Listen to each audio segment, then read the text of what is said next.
So welcome. Thank you for joining us on our second session of the Modern On-Farm Preparedness Program.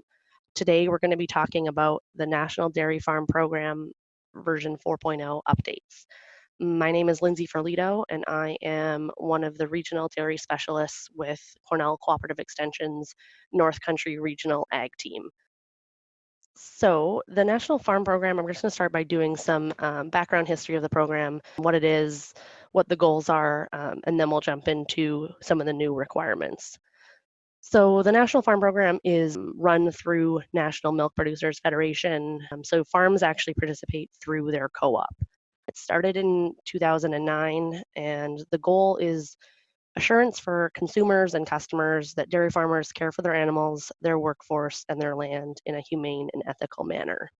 And before I just go a little bit further, sorry, I just want to say, so I work for Cooperative Extension. I have gone to the farm program training. I've been trained in the new version of the farm program as well as version 3.0, the previous version. And my reasoning for that was I wanted to get the information firsthand from the farm program so that I could be a better resource to my farmers and farmers in New York State. So I don't myself do farm evaluations for a co-op.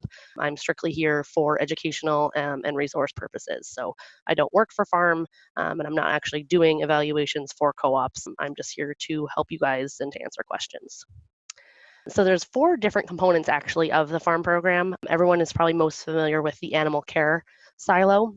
However, there's also an antibiotic stewardship one, environmental stewardship, and in the past year, farm rolled out their workforce development silo. At this point, the only one that is mandatory is the animal care one. And so from here on out, when I'm referencing farm, I'm referring to the farm animal care program. So a little bit of a timeline of how the program has progressed and changed over the last 10 years or so. When version 1 came out in 2009, it was strictly voluntary participation. So farmers could do it if they wanted to, but there was no mandatory actions. 3 years later, version 2 came out, and this is when there was some mandatory participation, but only if your cooperative mandated it. And there wasn't a ton of cooperatives that had bought in at that point. And there were still some pretty voluntary action plans, and that's when they initially introduced the idea of phasing out tail docking with the date of 2022. Version 3.0 came out in 2017, and this is when there was a lot of revamping. Basically, the program just got a lot more teeth at this point. There just became a lot more accountability. There was now mandatory corrective action plans, critical control points, and a lot more focus on training and those agreements with your employees and your veterinarian. And the tail docking phase out was bumped up to 2017. So starting in January 1st, 2017, you were no longer able to dock tails on a routine basis. And there was also probation suspension added to it if farms weren't complying with certain aspects of the program. So version 4.0 came out a few weeks ago on January 1st of 2020, and kind of the same thing with 3.0, it just kind of bumped everything up to another level. So again, we have even greater accountability, kind of higher level mandatory corrective actions. There's absolutely no tail docking. And one of the biggest parts of version 4.0 is the idea of continuing education, and we're going to get to that later on. So I understand that the farm program does get some heat, and not all farmers are huge fans of it. I'm going to do my best to just explain there are some positives for the program and just kind of how it's evolved and what it is trying to do for farmers. So this is just showing an outline of who makes decisions about farm animal care program. So at the top, there's the board of directors. There's recommendations made by National Milk Producers Animal Health and Wellbeing Committee, and then they get input from their animal care or other various technical writing groups. And as part of those writing groups, they do have a farm advisory council that is made up of farmers. So through this whole decision tree, there's over 130 people involved. And the training I was at in the fall, they said there's about a quarter of them or more are dairy farmers. So to some extent, dairy farmers definitely have a say in this program, in addition to veterinarians, researchers, animal welfare scientists, and other industry representatives. So these numbers were from the end of 2019, but they're probably pretty similar. To date, the farm program has about 130 program participants. And in this case, program participants would be co-ops because that's who's participating in the farm program. And then by default, as a member of that co-op, you have to also be part of the farm program. Greater than 50,000 on-farm evaluations have been completed. And currently, greater than 98% of the US domestic milk supply is part of the farm program. So essentially, anyone that's shipping their milk to a processor or cooperative is going to be part of the farm program. There's obviously, on-farm processors and very small niche market co-ops that aren't participating, but it's safe to say that almost all the milk you're going to buy in the store is going to be from the farm program. And to date, there's greater than 450 certified farm animal care evaluators. And just a side note too about what goes into being an evaluator. In order to go to the training in the fall to get certified on 4.0, I had to send in a resume outlining my experience. You have to have, I believe it's greater than 5 years of experience in the dairy industry. I also had to do an interview to go over, my intentions, my experiences, why I want to get trained, and then you have to do an intensive 2-day training and pass a written test that involves some scoring of animals. So, it's not somebody just walking off the street that's going to end up on your farm scoring cows. It has to be someone who has a background in the dairy industry, knows, what it's like to dairy farm and what a dairy cow looks like, and they've been through some pretty extensive training. And there's also some continuing education requirements for evaluators as well. They have to do a certain amount each year to maintain their certification. So the farm program is trying to set up a framework and a foundation for on-farm animal care. It's trying to create a culture of continuous improvement. It's really going to be outcomes-based. They try to be science-based and facility and size neutral. And it's kind of just giving a snapshot of farm management practices, obviously, because someone's only coming to your farm once every 3 years, maybe a little bit more often, depending on your co-op. And it does require producer monitoring and oversight. What it's not doing is ensuring this culture and replacing supervision and management of your employees. It's not necessarily guaranteeing that all these best management practices are followed at all times. And it's not going to completely eliminate threats to consumer trust, but we're going to talk a little bit about hopefully how it's, trying to do that.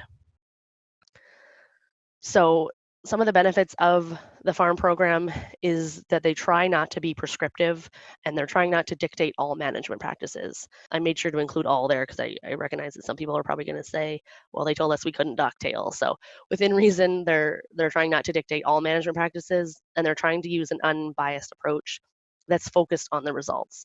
So they really try to stay outcomes based. They don't want to be saying, you have to have this percentage stocking density or you have to have this type of housing facility. If you can get to these outcomes, of lameness, of body condition, of injuries, how you do that is still up to you, as long as you're, doing acceptable practices that are accepted by the industry and your herd veterinarian and you're meeting those outcomes. Another part of the farm program, and when you do your evaluation, you'll have to agree to potentially having a third-party verification. So this is when somebody other than your co-op evaluator comes out to the farm and does a third-party evaluation. This is done for a few different reasons. The main one is to demonstrate the program's integrity, to make sure that second-party evaluators, basically the person from your co-op who's doing your evaluation, are consistently implementing the program. So a lot of negative feedback from earlier versions of the farm program was that, it didn't really mean anything.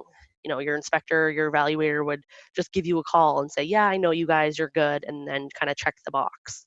The idea of the third-party verification is to make sure that every co-op is implementing the program in the same way, whether you're in New York or Wisconsin or California, regardless of what co-op you're shipping your milk to. Everyone is being held to that same standard, and evaluators are doing what they say they're going to do. So a random sample of all eligible farms are selected every 6 months to have a third-party evaluation, and it's only farms that have been evaluated in the last 6 months. So obviously, if you had your evaluation with your co-op today, it doesn't make sense to have a third-party evaluation 3 years from now because obviously things would have changed on your farm. So they're trying to keep it within that short time frame of 6 months so that, presumably not as much has changed. And in theory, every farm has the ability to potentially have a third-party verification. And that is one of the things with 4.0 is they're trying to increase the number. It's still only, in the few hundreds out of the thousands of farms across the country. So statistically speaking, your chances of having a third-party audit or third-party verification are very limited, but it's still a possibility. And as of right now, the farm program is contracted with Food Safety Net Services, FSNS, to do those third-party verifications. And they do specialize in on-farm welfare audits and food safety. And just a note, to be extra safe, The only people that should be contacting you about your third-party verification or about farm program evaluations is your co-op. So if you get a random person calling you saying that you've been selected for an animal welfare audit or any sort of audit, call your co-op, because anything from the farm program should be coming from the participating co-op. So if anyone ever calls you and tries to come on your farm, call your co-op first and make sure that that's who they say they are. So a little bit about customer outreach, kind of, and the benefits of the farm program. The farm program is kind of the dairy industry's way of trying to be a little bit proactive. They're trying to be proactive and be unified as an industry and show consumers and customers, which includes the person at the store that's buying your product, as well as large chains like Starbucks or Walmart or whatever. So purchasers, customers, showing them that the dairy industry has said, these are the standards that we're going to hold ourselves to. And the benefit there is it's showing, you are being proactive. You're not waiting for something to happen and then being reactive. You're also taking a unified approach. So that way, when your co-op tries to sell milk to multiple customers or purchasers, they don't then have to adhere to multiple different auditing or evaluations. They can say, we are farm certified, and then all of those purchasers will take your product knowing that you're farm certified, and it saves you from having to have 3, 5, 10 different audits to adhere to all the different requirements of those customers. So there are some benefits of the program. The program is trying to do consumer and customer outreach. So they're definitely trying to identify and prioritize and target those customers and people and make sure they recognize what the farm program is doing. They're also, looking into the dairy industry for certain issues and trying to develop those relationships and make sure that they're, aware of customer questions and potentially hot topics and dealing with them. And that trust in dairy social responsibility. So, doing events and supply chain alignment to demonstrate the dairy community's commitment to stewardship and social responsibility. So we are now going to jump into version 4.0 and walk through all of the updates with this latest version of the farm program. So when you have a version 4.0 evaluation, it's going to be similar to 3.0. One of the first things that your evaluator will do is the paperwork review. And I'm going to kind of mention some things now and then bring them up again if they apply to any sort of action plans. So they're going to sit down with you and go over all your paperwork on farm. They're going to look for those animal care agreements. They're going to look for continuing education in 5 key areas, including stockmanship, pre-weaned calf care, fitness for transport, non-ambulatory animals, and euthanasia. They're going to look for that signed veterinary client-patient relationship form.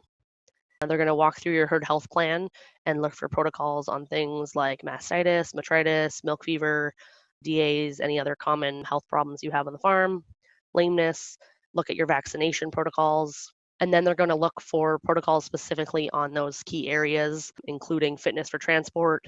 So this would, identifying which animals, making sure you're adhering to withdrawal times, pre-weaned calf care, everything from dealing with the calf as soon as she's born, moving her from the maternity pen to the calf barn, colostrum, access to feed and water, access to starter by day 3, and disbudded by 8 weeks of age, non-ambulatory animals. So again, how are you moving them, giving them prompt medical attention, access to feed and water, and protection from the elements, and having them in a separate area so they're not in a pen with other animals that are moving around, and euthanasia. So who is trained on the farm to do it? How do you identify those animals? Are you doing it using an improved method? And how do you dispose of the carcass? Additionally, they're going to look for protocols for milking, pest control, fly control, and parasite control, biosecurity, making sure you have permanent treatment records, making sure animals are permanently identified, and that you have emergency contact information posted somewhere on the farm that your employees and anyone who walked on your farm right away could see it, and make sure that it's in the language that your employees speak. And that goes for all these protocols. If all of your milkers don't speak English, then your protocol should probably be in English as well as their main language. Otherwise, you don't technically have that protocol. And then you also need an emergency action plan or a crisis plan. So what do you do if there was an emergency or a crisis on the farm? What are the steps you would take? So one difference with 4.0 is how the paperwork review is going to go. So you may feel like you're being asked a couple extra questions, or there's a couple more boxes that your evaluator is checking. So there's now kind of this matching decision tree. So there's 3 parts to it. So the first part is there a protocol? So yes or no. And then does the action match the protocol? So you have the protocol. Is that actually what your employees and what you are doing on the farm? Yes or no. And then is that action acceptable? So if we were going with the example of euthanasia, so you have your euthanasia protocol. Is that protocol actually what you do on your farm? Hopefully, yes. So then it's yes, a protocol that matches the action, but then is it acceptable? So is it an approved method of euthanasia? Yes or no? So that's where, that way you can't just print off a draft protocol and put it in your binder and say, yep, we have the protocol. Well, no, you don't if it doesn't match what you're actually doing. Or no, you don't if it's not an approved method of doing that. So there is that extra step to make sure that you have the protocol, you're doing it, and it's the right thing to do. So after the evaluator has done all of the paperwork review, they're then going to go out and do the animal observation. And there are some slight changes with the animal observations for version 4.0 as well. So they're going to be walking through all parts of your facility. They're going to observe all animals for signs of neglect. So what that means is they're not going to walk through every single pen and look at every single animal. But as they're walking through the facility, they're obviously going to be looking around and just keeping an eye on every animal they do see, looking for signs of neglect as they walk through your facility. They will record any down cows, anybody who looks, severely emaciated or severely lame, anyone who has, a really bad injury, making sure all animals have access to feed and water, as well as protection from the elements and protection from heat and cold. So this is where 4.0 changes a little bit when they're looking at specific groups of animals for the animal observation. So 4.0 is going to focus on 4 classes of animals. There's the pre-weaned heifers, which are 3 days and older. So they're not going to score anybody that's 1 or 2 days old. Weaned heifers, pre-fresh cows and pre-fresh heifers, and lactating cows.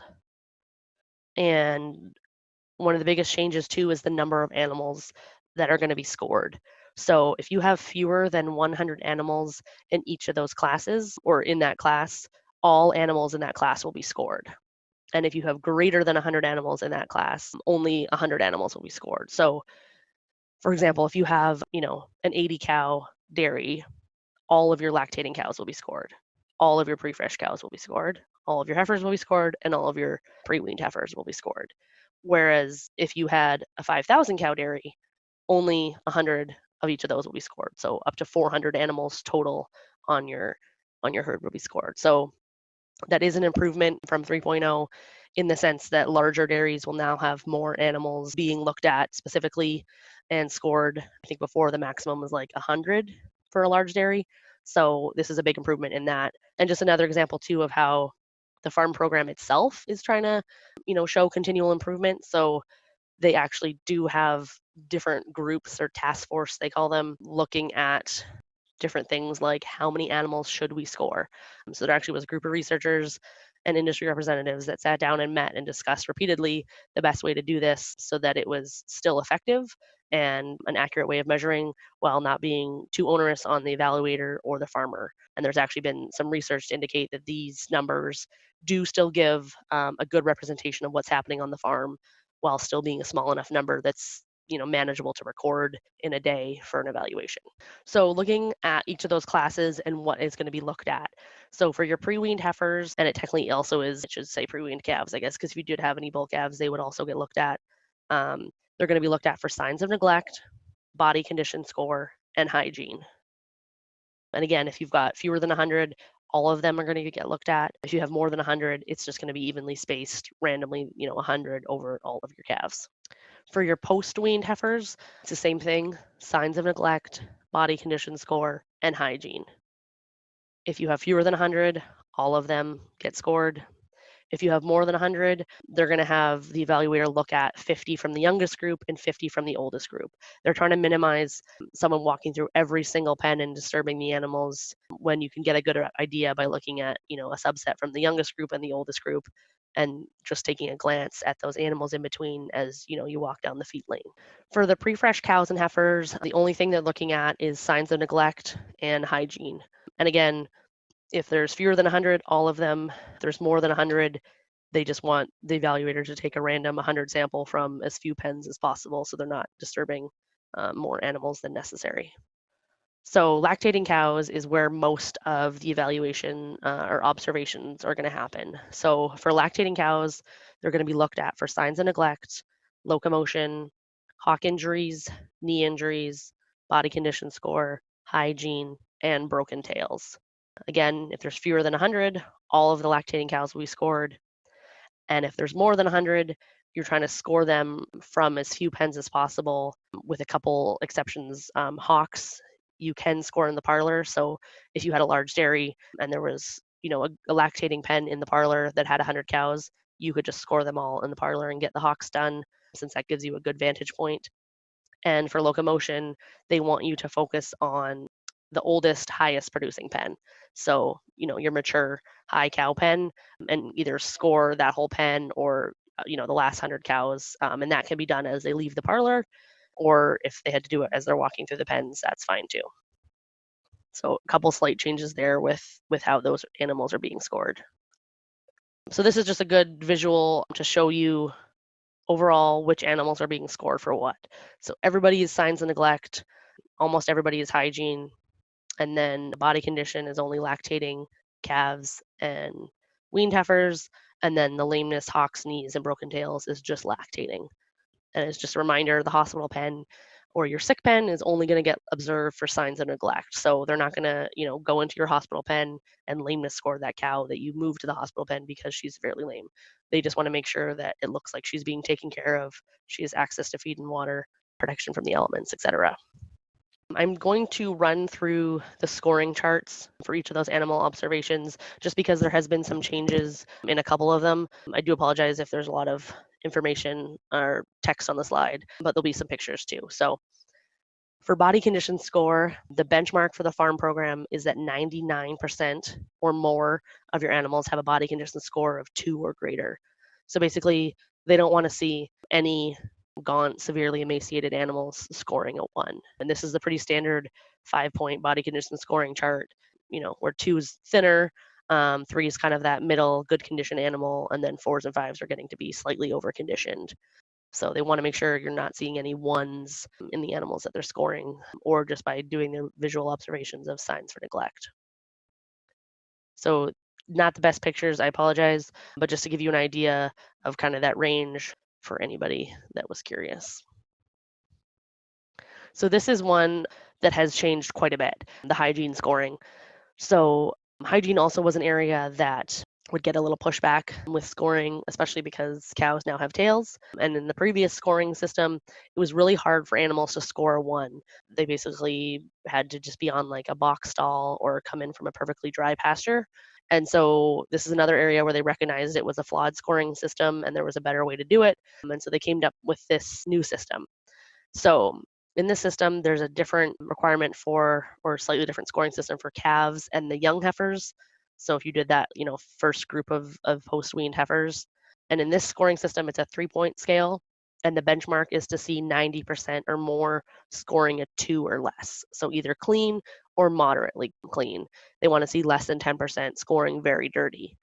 So in this scoring system, you're going to be looking at the calf or the cow from the side and really focusing kind of from her hock and her knees up. So we're not going to be capturing any of that splatter kind of around, just above her hooves that you see pretty commonly.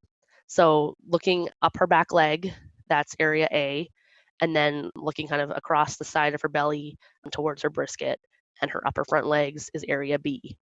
So she's clean if there's no, caked on mud or manure in either of those areas that exceeds 5.5 inches.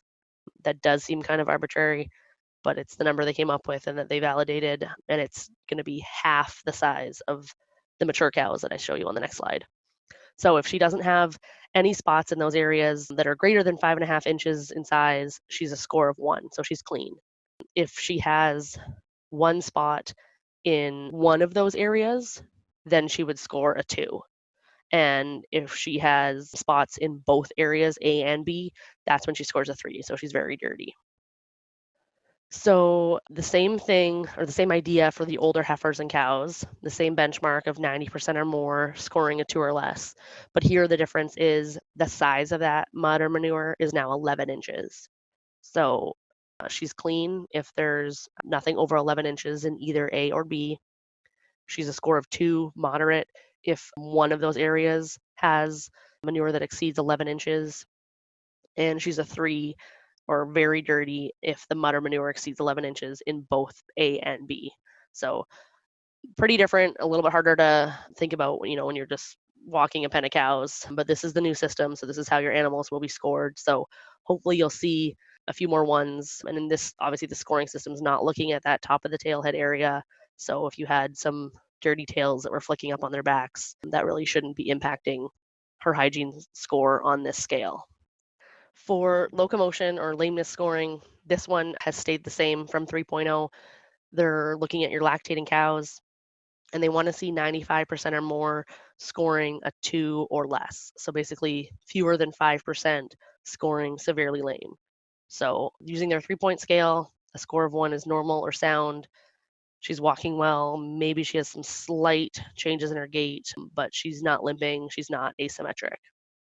A score of 2 is considered moderately lame or slightly lame.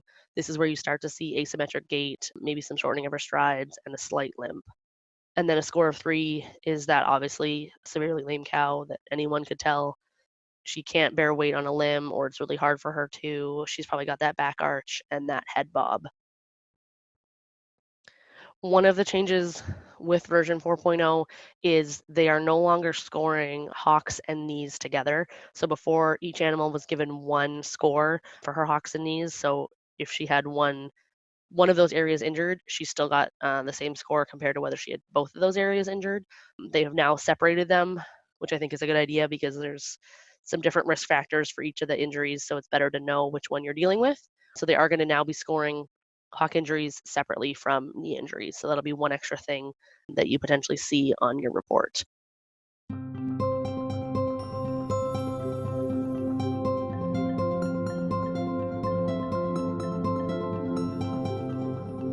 That is a great question.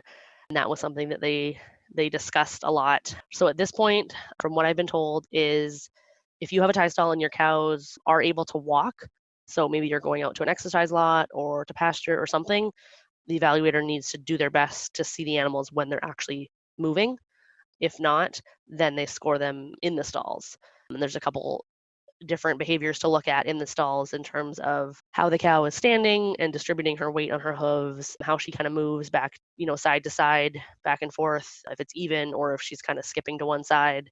Really, when you do install scoring, it's hard to pick up on those score 2 because they can hide it a little bit better when they're just standing there sometimes. So really the install scoring is going to be trying to identify those scores of 3, so those severely lame cows. So yeah, kind of the short answer is they're going to just do the best they can, ideally watching them if they do walk, and if they don't, they'll have to just score them in the stalls, looking at those different behaviors, and most likely just score them as a 1 or a 3.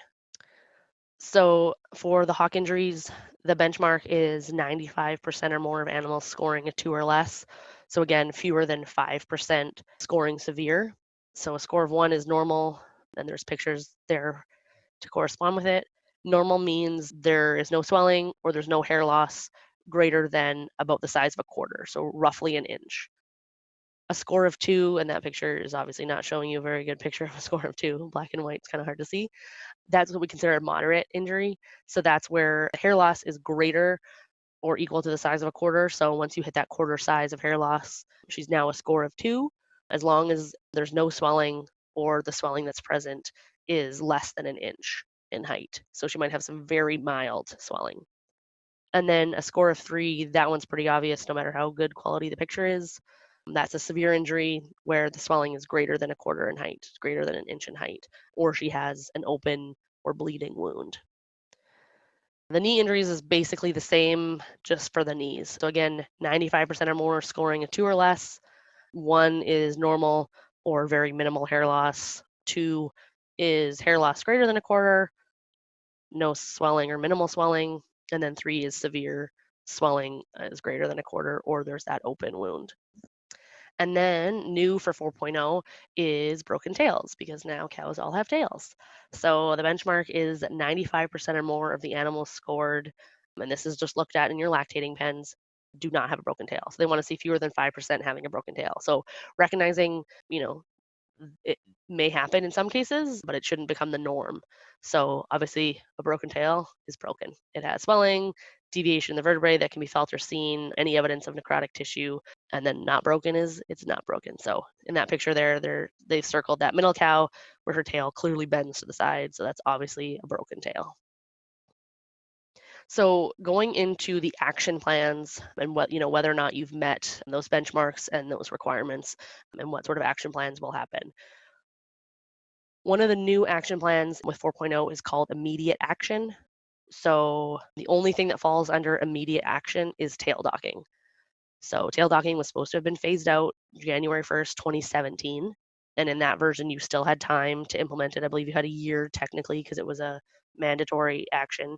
That was 3 years ago, so it's now considered an immediate action. So if you have your farm evaluation and it's found that you're still docking tails, you are no longer farm compliant, and you have 48 hours to comply with the standard. After 48 hours, your evaluator will follow up with you to ensure, look for proof that you've taken the steps to be in compliance. And then you're going to have follow-up visits after 1 week, 1 month, and 3 months. And it's probably safe to say pretty often after that too. So one major take home from this webinar today, if you or someone you know is still docking tails, please stop because it is getting to the point where you may end up losing your ability to ship milk to your co-op. If you are no longer in compliance with the farm program, that means your co-op is not. So it puts them in jeopardy too. So if you are still tail docking or you know someone that is, please stop. The next step is mandatory corrective action plans. And one change with this is in version 3.0, you had 1 year to comply with these. In this version, it's only 9 months. And another thing to remember too, this is the basics of the farm program. Every co-op can decide whether or not they want to make your requirements slightly more intense. So the base is that you have to meet these mandatory corrective action plans within 9 months. Your evaluator and your co-op could decide, no, we think that you should work towards this in 4 months or 6 months. So just keep in mind that you should always just confirm with your co-op, if they're going to be taking anything to the next level, because some co-ops have kind of used this as their base program and then added some things to it. But this is at the bare minimum. These are the things that everybody needs to be doing. So with 4.0, the mandatory corrective action plans, you have to have a written VCPR as well as a written herd health plan that are both signed annually by your herd veterinarian. You need to have your pre-wean calves must be disbudded, just dehorned by 8 weeks of age and have access to water by day 3. Non-ambulatory animals must be moved using the proper methods, given medical care for feed and water access and protection, acceptable euthanasia practices, and all animals must have access to feed and water.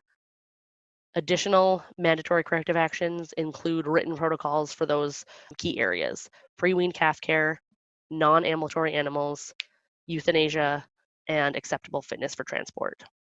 Continuing with mandatory corrective actions, you also have to have signed cow care ethics agreements. So that was that form that says, I will not abuse the animals on this farm, and if I see anyone abusing them, I'll say something to the management or ownership team. That needs to be signed annually for all non-family employees that have animal care responsibilities. So this is where there's some changes. So for the mandatory corrective actions, it's for any non-family employees that have animal care responsibilities. They have to sign it.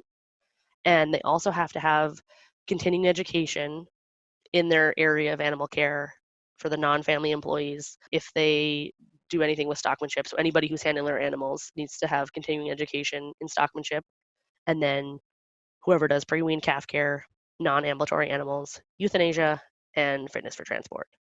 So obviously, if you have an employee that is just in the field and never in your barn, they don't have to sign these things. But anyone who's handling animals has to have stockmanship training and continuing education, and then those areas. And for non-family members, this has to be done within 9 months because it's mandatory corrective action.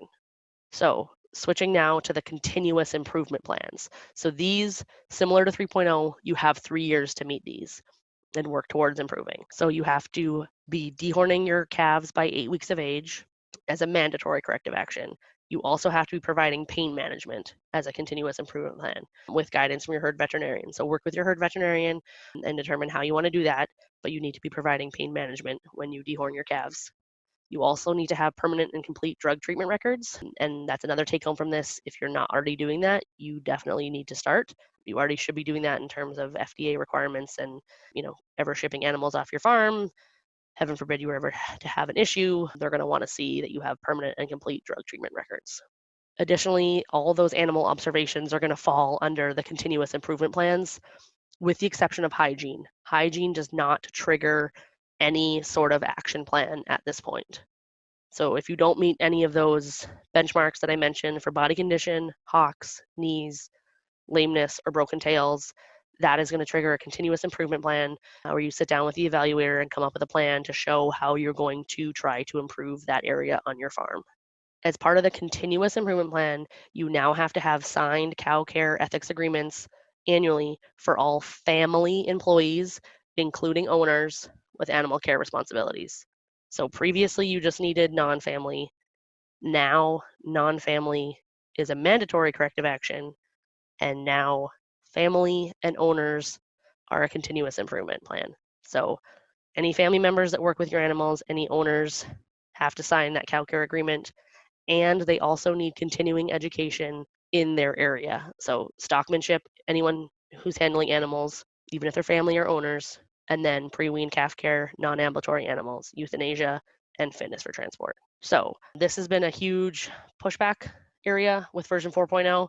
And I understand, as an owner of a farm, if you've been doing that for 10 years, 20 years, 30 years, I can see why it seems a little confusing and frustrating that you now have to document that you know what you're doing. However, that is the requirement, and so I will help you meet that requirement. So examples of continuing education aren't necessarily as crazy as you seem.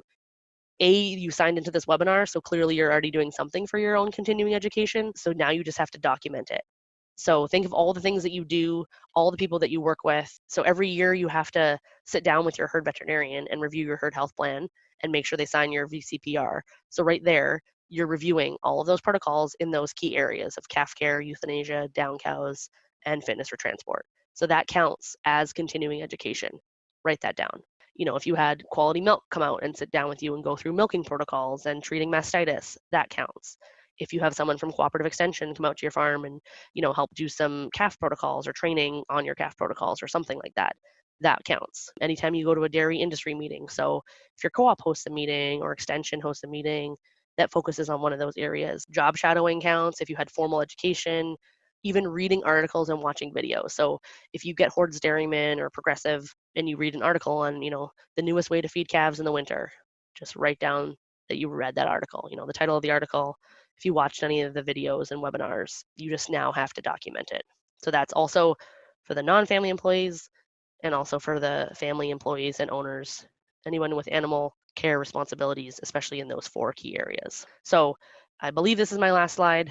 I want to just let you guys know that there is help available. I recognize it is going to be a little bit more paperwork, especially for potentially family-run farms that didn't have to do a lot of those signed agreements before because they didn't have a lot of hired help. But there are templates available. The National Dairy Farm Program website right there, they do have templates for everything that you need. There is a herd health template that has every protocol you need, and it walks you through kind of in question form so that you can kind of fill it out. They also do have an example draft that shows you what it should look like when it's complete.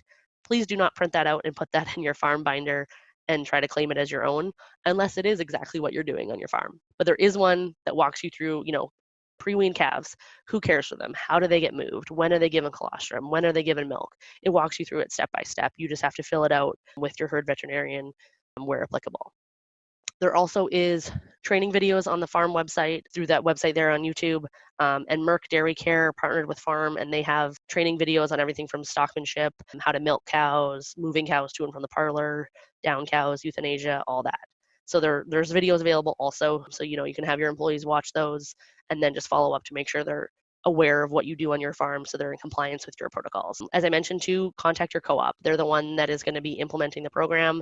They may have slight differences, so it's always best to just reach out to your co-op and ask them, if they're just following the regular farm program or if they have any other requirements. Obviously, you should be working with your herd veterinarian and you can reach out to Cooperative Extension. There's my contact information there.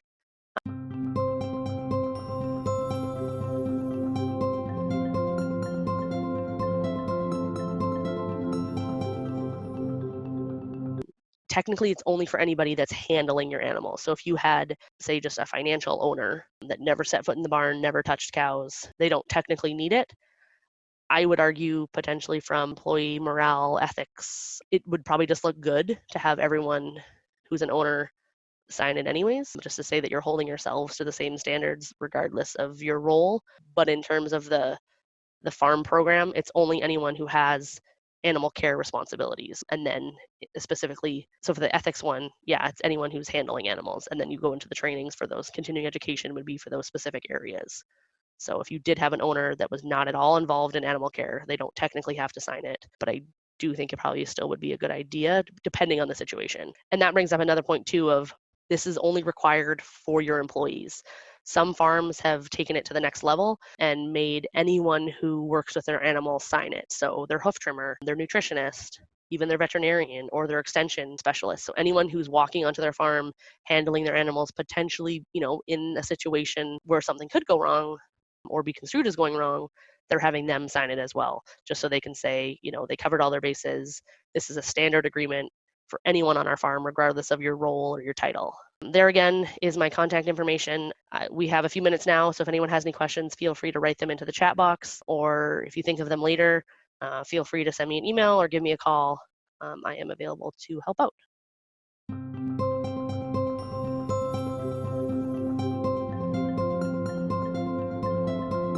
That's a great question. So this one, unfortunately, is still a little vague. In terms of how often, it's annually.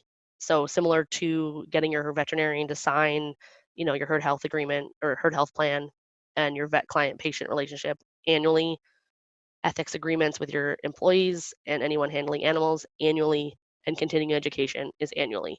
So, you can't just say, oh, I went to college 10 years ago and I learned about calves.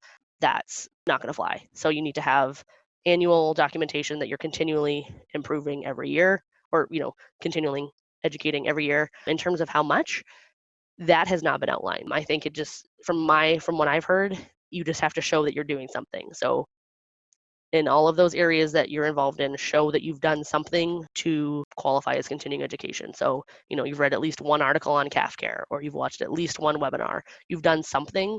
I would probably, say you probably want to, if it's just reading an article, maybe you want to put down 2. But in terms of how much, they haven't actually said that. So I would just make sure that you've got at least something for each of those categories that apply to you.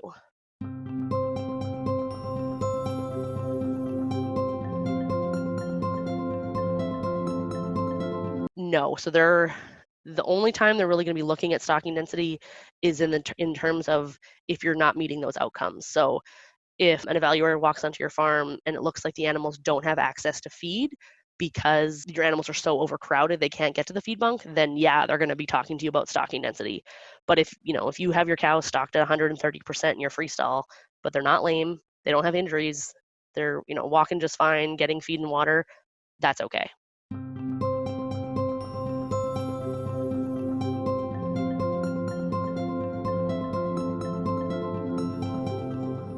I know that they had a task force looking into it. I'm not sure where exactly there was previously existing research they used, or if they came up with that system and then tested it. As far as I know, it is specific to the farm program right now. I'm not sure of other programs that have used that system, but I do know there would have been work that went into picking it. I just don't know if there's published research on any previous systems using it.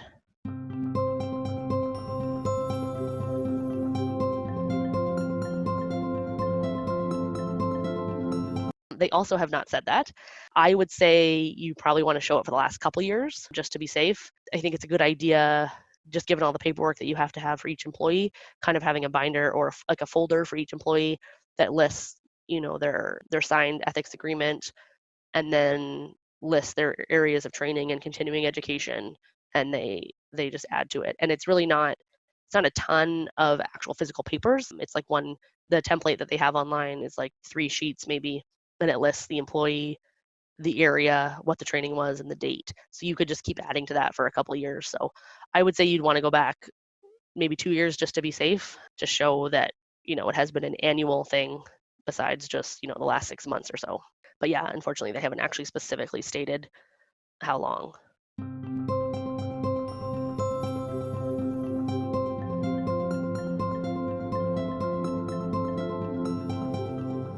It is a requirement now. So all pre-weaned calves, which includes heifers or bulls, are offered fresh, palatable starter feed by day 3, and that is now mandatory corrective action. So yes, you have to offer feed and water to your calves starting at day 3.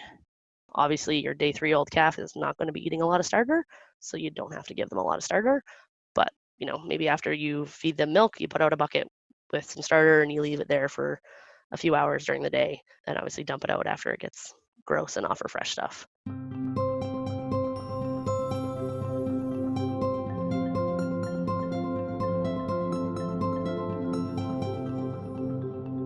NICAM also offers free training in English and Spanish. So that's another way. New York State also offers a little bit extra to our dairy farmers, and they offer some free trainings for employees in both English and Spanish. I believe the farm program is working to get most of their trainings in Spanish. So if the dairy farm YouTube ones or the Merck ones, I can't remember, but there are some Spanish ones as well.